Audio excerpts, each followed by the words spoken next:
Greetings, weary wanderer, and welcome back to Lonely TTRPG, the solo actual play and review podcast. This week, we are playing BBEG by Maps and Quests. So, you're the bad guy. Or in this case, you might be a group of them. You are the villain of the story. You're not that different from the heroes you fight against, really. If only they thought about it, they'd probably see they have a lot in common with you. Why won't those heroes ever just consider those things, right? Regardless of their reasoning or yours, you have a vision of what you think things should be like. And you're going to make it so. You'll fight against those heroes in whatever way you need to so that you can make things the way you want them to be. See? There's a similarity already. Maybe, just maybe, if you can't beat the heroes, you can convince them to join you. Alright, so this is a Caltrip core based game, which means we are using D4s. It does use dice pools, so multiple is preferable. However, you can roll one multiple times. For safety, remember this is a game and should be fun, so use whatever appropriate safety measures you need in order to make sure that you are having fun. So for the first explanation on the rules, all right, this is a dice pool game, meaning you're going to roll pools of dice. So whenever you're rolling multiple dice, you always take the highest number, unless you roll multiples of the same number. Then you take whatever that multiple is. So for example, you roll 2 2s, a 1, and a 3. In that case, you take the 2s. Now, if you roll multiples, then you take the higher of the multiples. So if you roll 3 2s and 2 3s, you would take the 3s because it's higher. Even though you rolled more 2s, you're going to go with the 3s. Again, this is Caltrip core. We've done a couple of those. So 1 is going to be an absolute failure. 2 going to be a partial failure. 3 partial success.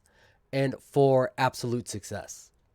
And in the event of combat, a 1 means you take 1 damage. A 2, you do not hit. 3, you hit and deal 1 damage. 4, you hit and deal 2 damage. So for your character stats, you have several key stats. First up is Silver Tongue. Where others rely on wits or brute force, you found that words are just as powerful.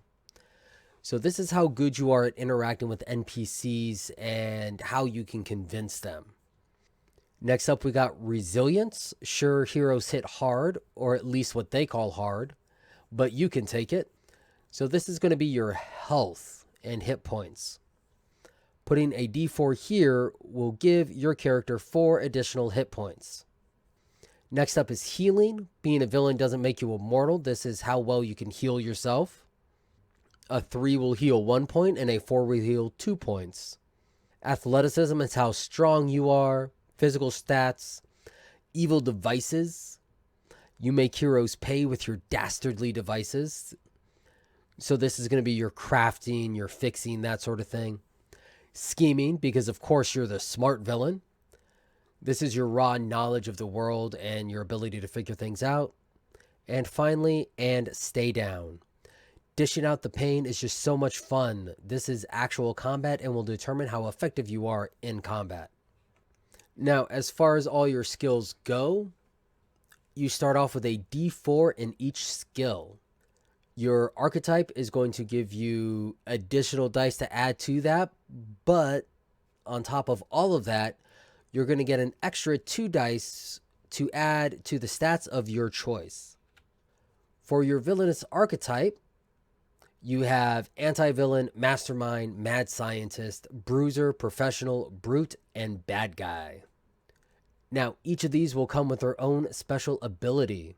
With that, when you roll an absolute success, you roll a single D4 afterwards as well. If you roll a 4 on that roll, then you can add 1 usage of your special ability. When you use that, you deduct 1 usage. Now, full disclosure, this is not intended to be a solo game per se, but it is a game easy enough to play solo. So that is what we're going to do. And to do that, we're going to go ahead and transition over to our game board. So up first, we need to decide what our archetype is going to be. So there are 7 archetypes in the book. So we're just going to roll our random number generator. And we got a 4, which is the bruiser. You can take a beating and keep on dishing it out. You gain 2 dice in resilience and 1 in and stay down. And for our special ability, if a combat roll would drop you to 0 hit points, you may roll a d4 and add those hit points instead. So a slight clarification on these special ability rules. So anytime you roll a d4 in the game, you get to roll an additional d4. If that comes up as a 4, you get to add 1 to your usage column on your character sheet, which will allow you to use your special ability whenever you would like. Again, as long as you have something in there. So we got the Bruiser archetype, so all we need now is a name. So let's call ourselves Billy the Bruiser. So for our stat array, we're going to give ourselves 1d4 in Silver Tongue, 4d4 in Resilience. That is our extra 2 for being a bruiser.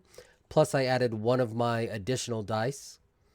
1d4 for healing, 1d4 for evil devices, 2d4 for athleticism because I added my other additional dice, 1d4 for scheming, and 2d4 for and stay down. And of course, we have 0 uses for our special ability just yet. So with our 4d4, that gives us a whopping 16 hit points, as Billy is a beefy boy.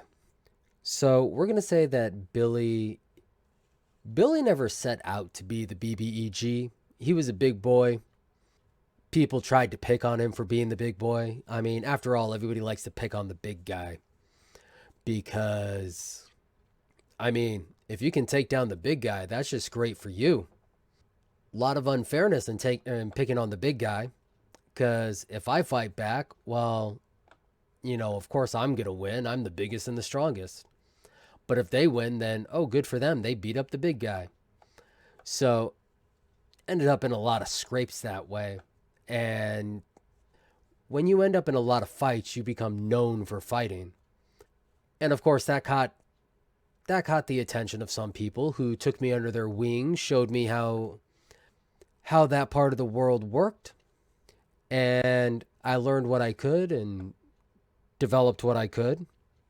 And eventually found myself in a position of running my own little piece of paradise. In fact, that's what I ended up calling the neighborhood, the piece of paradise. Because it was mine, and I got to run it the way that I wanted. But, of course, not everybody was too keen on the biggest and the strongest being in charge. So they started contracting out, trying to find someone who could take me on. And let's see who our enemies are. So there is a table in the back that has enemies and allies, what they are trying to do, and to what of yours. So I got 4 for my enemies, which is Heroes of the Realm. So the whole crux of this kerfluffle is the Heroes of the Realm are trying to take my ancient secret. Of course, my ancient secret is the fighting technique that I've been using. I was very fortunate to find a tutor in one of the lost arts of bare knuckle brawling, but a very particular style of bare knuckle brawling. This isn't just a street brawl. Okay, I am a professional at this. This is how I have come to own Piece of Paradise. And apparently I have made too good of a name for myself, because the Heroes of the Realm are trying to get that secret. Luckily, this is not a secret that can be easily taken. It must be earned. So really it comes down to if these guys can earn it. Now, I do have a bit of an advantage. I do know that they are coming. So I think I'm going to spend the first part of my day just kind of rearranging Piece of Paradise to help kind of funnel them in. So I'm going to try to set up some blocking positions, some obstacles and whatnot. Not really traps per se. I'm just moving stuff into place to keep them from easily going wherever they want and funneling them to where I want. So that's going to be my athleticism. And I got a 1 and a 2. So that's going to be a 2 for my result, which is a failure. Unfortunately, despite what I've been trying to do with a Piece of Paradise, the stuff that I needed to move around was just a little too heavy for me. We're talking large wagons, heavy crates, that sort of thing. And it's not like the residents are too keen on helping me out. So like I got one or two pieces in place, but it was not creating the funnel I hoped for. And so I kind of gave up on it. That this is a waste of effort, especially when I know I got a fight coming. I got to focus on that. So I guess the question is, are the heroes coming today? And we're going to go ahead and use 1d4 for our oracle, with 1 being no, an extreme no, and 4 being an extreme yes. So are these guys coming today? That is an extreme yes. In fact, I would say that not only are they coming today, they caught me as I was trying to rearrange some of the stuff because I thought I had more time. Obviously, I did not. And of course, they come up behind me and they know who I am because I kind of stand out. But they launch into some speech or another, and it's the same speech. It's the same type of speech that I've heard a dozen times before. Oh, we're here to free the people and blah blah blah blah blah blah blah blah blah blah blah blah blah. You would think that they all got the speech from the same person. Like, seriously, what are the bards in this town doing? They're not. What's the point of having bards if they're not going to write a good speech for your party? Instead, it's all just the same regurgitated stuff. I'm only mildly paying attention. I'm trying to catch my breath. I was just trying to pick up a wagon. And finally, I'm going to just turn around and look at them and go, look, I get it. Y'all are trying to prove your worth. How many are there? Yeah, there are 4 of them. I'm rolling 4s all night. This is great. Except I'm rolling 4s for the good guys, so maybe not so great. But look, I get it. Y'all are trying to prove that you're worthy of this technique. Fact of the matter is, I can't just hand it over. You do have to prove yourself. And 4-on-1 hardly seems like a fair fight, like a type of fight that really proves one's worth. So, what do y'all say that we settle this 1-on-1? And I'm going to use Silver Tongue, rolling 1d4 for that. And 2, failure. Yep, only the good guys get to roll well, it seems. Even the dice are biased. So they ignore my request as they all seem to fan out around me. Now, are there any magic users in the party? 1, absolutely not. Good, good. All correction. All martial types. Makes sense. They want to learn my fighting technique. Are there any ranged combatants? 2, no. Good deal. So I don't have to worry about anybody sitting in the back and trying to harass me that way. So it seems that all 4 of them are going to circle around and attempt to engage me all at once. Now, this is just fine by me. It's not the first time I fought a group of people. I'm going to go ahead and give them all 4 hit points. So they will have a total of 16. That way things stay somewhat fair. And I'm going to go ahead and I'm going to charge at the first one. Rolling my 2d4 and I got a 4. So I am just going to smash them in the face opening with a expert usage of this technique. They wanted to learn it, and I'm just showing them firsthand. Now, not only does that deal 2 damage to them, but I also get to roll to see if I get special use. No, I do not get any charges to my special ability. But that is all right, as that first guy is definitely feeling it. So as we said that there were no magic users or range types, we'll give everybody 2d4 for their stay down. So the first one is going to attack me, and they're also going to get a 4, so I'm going to take 2 damage. Next one attacks. They miss. Third attack is a miss. Fourth attack, another 2 damage. After all, I am fighting 4 people, and I'm just taking body blows to the back. They seem to be focusing on my kidneys. But 2 can play at that game, as I am going to square up on the one that I smashed in the face, and I'm going to continue to demonstrate the ancient technique that they so desperately wanted to learn. And that is another 4. So he is going to drop to the ground, and they only have 3 remaining. That also gives me a chance to charge up, and I do get 1 use of my special ability, which is going to come in real handy here in a minute, I have a feeling, as I turn to face my new opponent, and the 3 remaining guys get ready to attack. So for the first one, that is another 2 damage. Second one misses, and third one misses. Great for me, as I smile at them, my face twisting, because after all, I've been hit in the face several times. My nose has been broken several times. This is not a pleasant smile, and it twists my face into a not pleasant expression as I bring an elbow down on him. Luckily, he seems to be a little quicker than his compatriot, so he only takes 1 point of damage. As they go to respond, the first one misses, the second one does 2 damage, and the third one does 2 damage.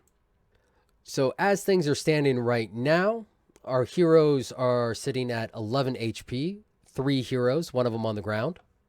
I am currently at 6 HP. Things are not looking good. I'm starting to feel a little winded from these body blows, and I'm going to let out a growl of anger as I bring my arms back before thrusting them forward towards my opponent's solar plexus. It's going to be another 4, so they're going to go ahead and take another 2 points of damage. And I'm going to try and get an additional use out of my special ability, which I do. Very beneficial. This is the actual key to my special technique. It's going to be how well I can stay up, because after all, I'm about to take another 3 attacks.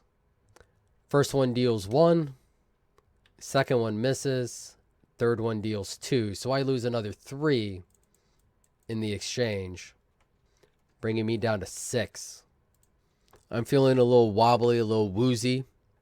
I'm going to attempt to circle my opponents using some footwork before throwing a haymaker. The intent is to knock out the one and send them crashing into the other. Double 4s.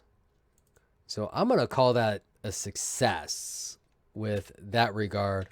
I successfully knock out the one that I had been dealing with and send them crashing into their compatriot, chipping off a point of their health as well.